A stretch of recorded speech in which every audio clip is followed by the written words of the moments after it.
네, 저는 오늘 새벽 제단에서 설교하는 것은 처음인데요. 이런 분들이 와 계시는구나 하면서 이렇게 앞에서 보니까 또 색다른 마음이 듭니다. 오늘 귀한 은혜 누리시는 하루 되시기를 주님의 이름으로 축원합니다.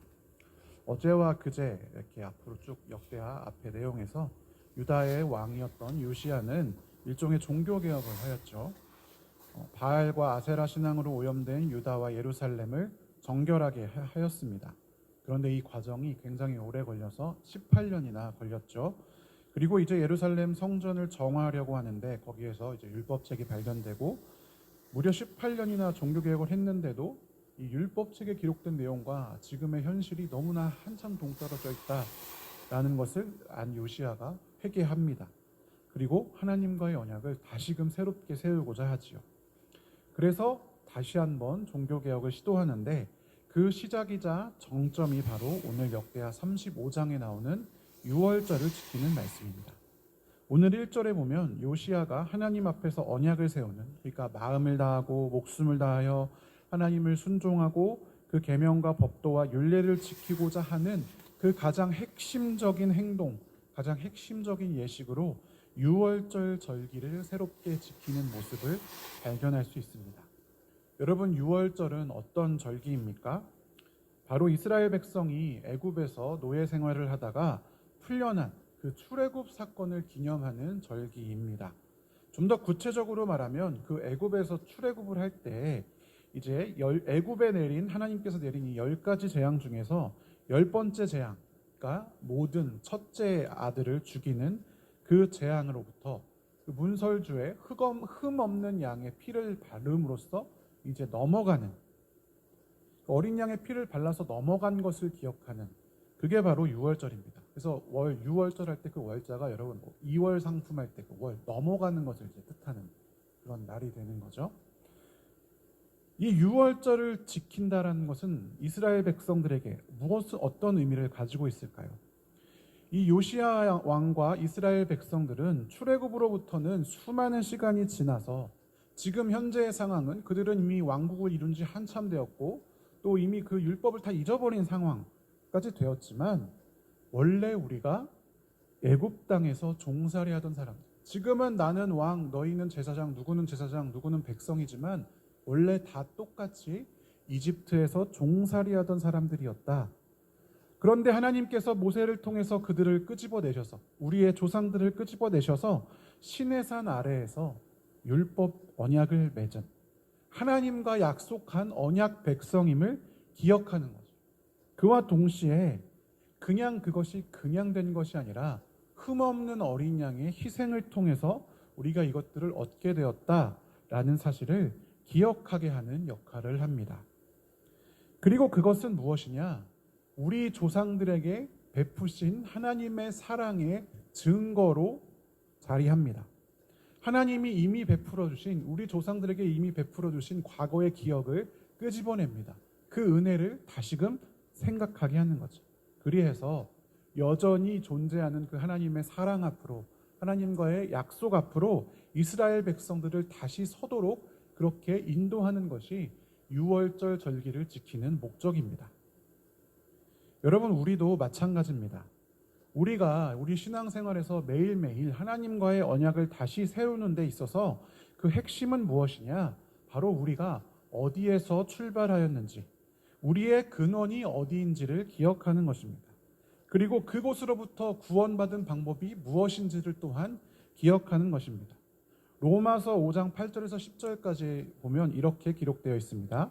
우리가 아직 죄인 되었을 때에 그리스도께서 우리를 위하여 죽으심으로 하나님께서 우리에 대한 자기의 사랑을 확증하셨느니라. 그러면 이제 우리가 그의 피로 말미암아 의롭다 하심을 받았으니 더욱 그로 말미암아 진노하심에서 구원을 받을 것이니 곧 우리가 원수 되었을 때에 그의 아들의 죽으심으로 말미암아 하나님과 화목하게 되었은즉 화목하게 된 자로서는 더욱 그의 살아나심으로 말미암아 구원을 받을 것이니라. 아멘. 여러분, 사도 바울은 무엇이라 말하고 있습니까? 우리의 근원을 어떻게 설명합니까? 원래 죄인이었다라고 선언하고 있습니다. 단순히 죄인이 아니라 우리가 원수였다, 하나님의 원수였다라고 이야기하고 있는 것이죠. 우리 모두는 단 한 명도 제외됨이 없이, 저도 목사고 여러분들 성도지만 그거 아무 상관없이 모두가 다 동일하게 죄를 짓고 하나님 앞을 떠나서 세상 가운데 살아가던 이 죄된 세상에 종살이하던 사람들이 바로 우리들이다라는 것입니다. 그런데 그런 우리가 아직 그 죄를 버리기도 전에, 아직 하나님의 원수되었던 그 관계에서 우리 스스로 청산하기 전에, 아직 하나님을 기억하고 생각하기도 전에 먼저 그리스도께서 우리를 위하여 죽으셨다라고 사도 바울이 이야기하고 있는 것입니다. 그리고 그 그리스도 예수의 피로 말미암아서 우리는 의롭다 하심을 받았습니다. 그로 인해서 하나님과 원수되었던 상태에서 벗어나 원수를 사랑하라 말씀하셨던 그 예수님의 그 말씀 그대로 우리 원수인 우리가 하나님과 화목하게 되었습니다. 그리고 그것뿐만이 아니라 더더욱이 예수님께서 그냥 십자가에서 사망하시고 끝난 것이 아니라 다시 살아나셨기 때문에 우리는 죄의 노예로서 영원히 벗어날 수 없었던 죽음의 굴레를 벗어날 수 있게 되었습니다. 영생을 얻게 된 것이죠. 그리고 여러분, 이것은 하나님께서 이미 우리에게 보여주신 자신의 사랑에 대한 확증, 증거입니다. 가끔은 우리가 살아가면서 여러 가지 이유로 하나님을 잊어버릴 때가 있습니다. 바쁜 일상 가운데 하나님이 뒷전이 되는 경우가 많이 있죠. 때로는 인생이 잘 풀리지 않아서 어려운 환경 가운데에서 뭔가 내가 바라는 대로 내 삶이 진행되지 않을 때 하나님이 나를 버리셨나? 아니면 나를 왜 이렇게 내버려 두실까? 하나님, 내가 뭘 잘못했나? 이런 생각이 들기도 합니다. 교회 안에서 예배드리고 신앙생활 할 때는 하나님을 믿는 것 같은데 세상에 나와서 하나님의 가치대로 살아갈 때는 세상하고 하나님 가치는 다르지, 내가 살아남으려면 어쩔 수 없어, 이렇게 생각하기도 합니다. 그런데 여러분, 우리가 그럴 때마다, 그렇게 우리의 믿음이 여러 가지 이유로 흔들리고 그 뿌리가 약해질 때마다 기억해야 할 것은 십자가로 나타난 하나님의 사랑의 증거입니다. 하나님의 사랑은요, 추상적인 감정도 아니고 우리의 상태나 우리의 환경이나 또 우리의 감정에 따라서 변하는 것도 아닙니다. 왜냐하면 이미 십자가를 통해서 그것이 확증되었기 때문에, 그게 증거이기 때문입니다. 하나님의 사랑이 그때는 있다가 지금은 없고, 그때는 나를 사랑하다가 지금은 나를 사랑하지 않고, 그런 것이 절대 아니라는 것이죠. 그래서 우리는 늘 십자가 앞으로 돌아가야 합니다. 그것이 하나님의 사랑에 가장 확실히 나타난 증거이기 때문입니다.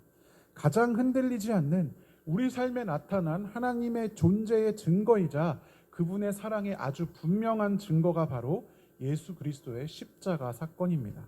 그리고 그것을 위해서 드려지는 것이 또한 매 주일의 예배이고 또 새벽 기도고 수요 예배, 금요 기도회입니다. 신약 시대에 여러분, 더 이상 안식일을 지키지 않고 주일을 지키는 이유가 무엇입니까? 그것은 바로 예수 그리스도의 부활을 기억하기 위해서입니다. 십자가의 부활로 완성된 우리의 구원을 기억하는 그러한 주일의 예배를 통해서 우리가 원래 어떤 존재였는지, 그리고 어떻게 구원을 받았는지, 그 모든 것이 집약되어서 드러난 십자가가 우리에게 얼마나 중요한 것인지, 얼마나 필요한 것인지를 다시금 기억하는 것이 주일의 예배인 것입니다. 마치 이때에 요시야와 이스라엘 백성들이 유월절을 지킨 것과 같은 원리입니다. 그런데 이때 이 유월절을 지키는 역대하 35장의 구절을 자세히 살펴보면 재미있는 장면들이 등장합니다. 2절부터 이렇게 쭉 살펴보시면요, 요시야 왕이 제사장들과 레위인들에게 직분을 맡기고 직무를 수행하게 합니다. 그리고 자신의 소유물인 양과 염소와 수소를 유월절을 위한 제물로 사용하도록 나누어 줍니다. 그것은 내가 죄가 이렇게 많으니까 제물을 이렇게 많이 바쳐야지, 그런 개념이 아닙니다. 성경에 보면 모인 모든 일을 위하여 나누어 주었다라고 기록이 되어 있습니다. 요시야의 그런 모습처럼 이스라엘의 방백들, 그러니까 주요 지도자들이 되겠죠. 주요 지도자들도 백성들에게 유월절 제물을 나누어 줍니다. 그리고 하나님의 전을 주장하는 힐기야, 스가랴, 여히엘 같은 고위 제사장들이 이제 다른 제사장들과 유월절 제물을 나눕니다. 그리고 레위 사람들의 우두머리들도 자신의 형제들 레위 사람들과 함께 유월절 제물을 나눕니다. 예배를 드릴 때 자기 혼자의 죄를 해결하려 하지 않고 자신의 공동체와 함께 나누는 장면이죠. 여러분, 어떤 장면이 떠오르십니까? 사도행전 2장과 4장에서 성령 충만의 일이 벌어진 다음에 초대교회에서 일어난 일이 이것과 같았습니다. 사도행전 2장 44절부터 47절까지를 읽어보면 믿는 사람이 다 함께 있어 모든 물건을 서로 통용하고 또 재산과 소유를 팔아 각 사람의 필요를 따라 나눠주며 날마다 마음을 같이하여 성전에 모이기를 힘쓰고 집에서 떡을 떼며 기쁨과 순전한 마음으로 음식을 먹고 하나님을 찬미하며 또 온 백성에게 칭송을 받으니 주께서 구원받는 사람을 날마다 더하게 하시니라. 아멘. 이렇게 기록이 되어 있습니다. 약간 다르긴 하지만 거의 비슷한 일을 자신의 것을 기꺼이 자신의 공동체와 나누는 일이 일어나고 있는 것이죠. 여러분, 이런 일이 왜 일어나는 것이고 어떻게 일어나는 것일까요? 앞서 말씀드렸다시피 우리는 모두 십자가의 구원을 통해서 구원받은 사람들입니다. 여기 계신 모든 분들뿐만이 아니라 온 지구상의 어떤 그리스도인도 여기서 벗어나는 사람이 없습니다. 모두가 다 예수 그리스도의 십자가를 통해서 구원받았습니다.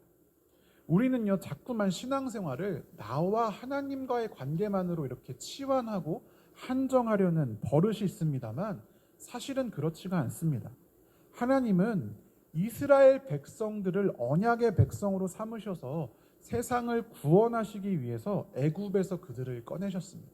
물론 그들 한 사람 한 사람을 사랑하시고 그들을 종살이해서 구원해 내시기 위한 목적도 있었습니다만 더 중요하고 더 핵심적인 목적은 그들을 언약 백성으로 삼아 복의 근원이 되게 하여서 세상 가운데 하나님 나라를 다시 회복시키려는 계획을 가지고 그렇게 하셨던 것입니다.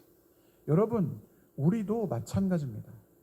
여러분, 우리가 잘 알고 있는 요한복음 3장 16절에도 하나님이 세상을 이처럼 사랑하사 독생자를 주셨으니 세상을 사랑하셨다라고 기록이 되어 있습니다. 나를 사랑해서 누군가 한 사람을 사랑해서라고 기록되어 있는 것이 아닌 것이죠.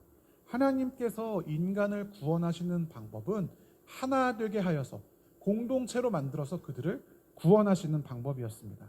고린도전서 15장 22절에 이렇게 기록되어 있습니다. 아담 안에서 모든 사람이 죽은 것 같이 그리스도 안에서 모든 사람이 삶을 얻으리라. 예수 그리스도를 모든 사람, 모든 공동체를 구원하는 두 번째 아담으로 삼아 주셨다.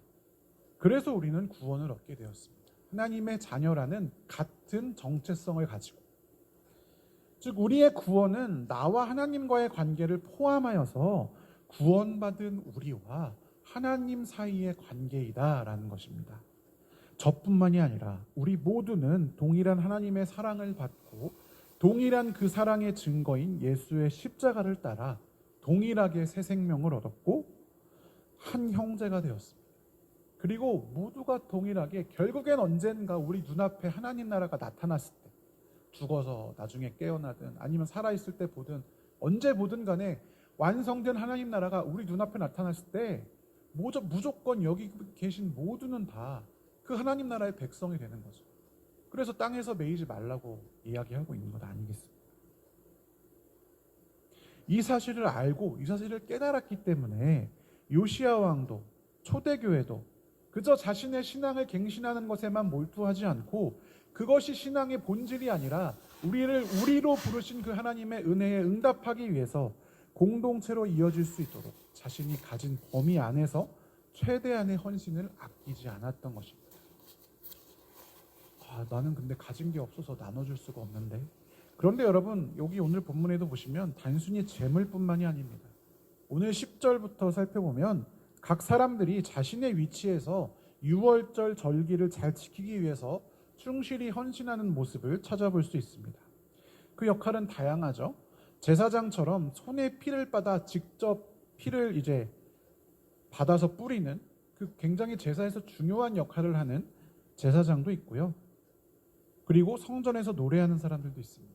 짐승 가죽을 벗기는 사람도 있고 유월절 양을 불에 굽고 냄비에 삶아서 백성들에게 나눠주는 사람. 심지어는 이 역할들 하느라 자기 재산은 못 드리고 자기 거는 못 챙기는 그 사람들을 도와주기 위한 그런 사람들도 있었습니다. 이 모든 사람들이 어떤 역할은 그냥 우리가 볼 때는 되게 중요한 역할처럼 보이고 어떤 역할들은 정말 보잘것없는 역할처럼 보이지만 그 누구도 자신의 역할, 나한테 겨우 이것밖에 안 줘? 나는 왜 저 사람 뒤치다꺼리 해야 돼? 이렇게 불평하지 않고 왜 저 사람은 저렇게 중요하고 나는 왜 이렇게 작은 역할인가? 섭섭해하지 않고 모두가 각자의 위치에서 공동체를 기억하면서 최선을 다했습니다. 이 모든 사람들이 자신의 위치에서 각자의 공동체를 기억하며 최선을 다하지 않으면 제대로 치러질 수 없는 것이 바로 유월절 제사였던 것입니다. 여러분, 그 결과 어떻게 됩니까? 18절 살펴보면 선지자 사무엘 이후로 이스라엘 가운데에서 이때까지 유월절을 이렇게 잘 지킨 사람이 없었다. 여러분, 다윗이나 솔로몬이나 히스기야 같이 우리가 더 잘 아는, 더 유명하고 더 믿음이 좋아 보이는 그런 왕들도 요시야 왕만큼 유월절을 지키지는 못했다라고 기록하고 있는 것이죠. 사랑하는 성도 여러분, 우리 신앙의 핵심이 무엇일까요? 우리가 원래 죄인이었으나 이미 드러난 증거인 예수의 십자가의 은혜, 그 사랑으로 말미암아 새로운 삶을 얻었다는 사실, 그것이 우리의 믿음의 가장 중요한 핵심입니다. 신앙의 개혁과 갱신은 다른 어떤 것이 아니라 그것을 기억하며 그 앞으로 다시 돌아가는 것입니다. 그리고 그것이 나 자신만을 위한 것이 아니라 우리 공동체, 세상을 위한 것임을 기억하는 것입니다. 그리고 내가 감당할 수 있는 나눔들, 그것이 물질이든 헌신이든 아니면 어떤 친절이든 간에 우리 주변에 있는 이웃들 모두가 그 은혜를 누릴 수 있도록 각자의 자리에서 최선을 다하는 것입니다. 꼭 교회에 헌금 내고 교회에 헌신 봉사하고 이것을 전부 다 말하는 것이 아니라 우리가 매일의 일상에서 오늘도 이 새벽에 기도하고 돌아가서 딱 만나게 될 사람들, 우리 가족일 수 있고 일터의 친구일 직장 동료일 수 있고 뭐 친구일 수 있고 아니면 버스 옆자리에 앉은 사람일 수도 있고 일상에서 매일 만나는 사람들, 하나님의 형상대로 지음받았다고 성경에 다 써 있잖아요. 그 모두와 함께 이 은혜를 누리기 위해서 우리가 가진 것들을 내어줄 줄 알고 우리가 할 수 있는 최선을 할 수 있는 것이 바로 신앙인답게 살아가는 삶인 것입니다.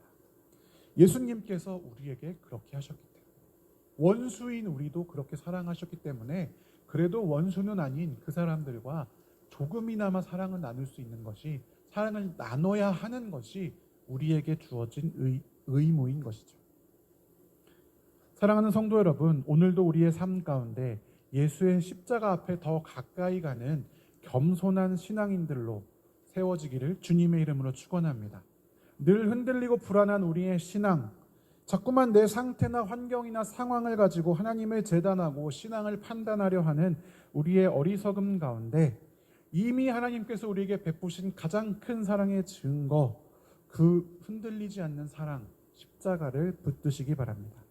그 사랑 안에 거할 때에 우리가 계속 주일에 담임 목사님 설교에서 듣는 것처럼 사랑도 누리고 기쁨도 누리고 화평도 누리고 성령의 열매들이 우리 삶에 맺히고 우리 주변의 이웃들이 그 성령의 열매를 함께 따먹으면서 하나님의 은혜를 함께 누리게 되는 귀한 삶으로 우리 삶이 변화될 줄로 믿습니다. 함께 기도하겠습니다. 하나님 아버지, 감사합니다. 우리에게 예수의 십자가를 허락하여 주시고 그 십자가를 알게 하시고 믿게 하시고 그 십자가 앞에 오늘도 엎드리게 하시니 감사합니다.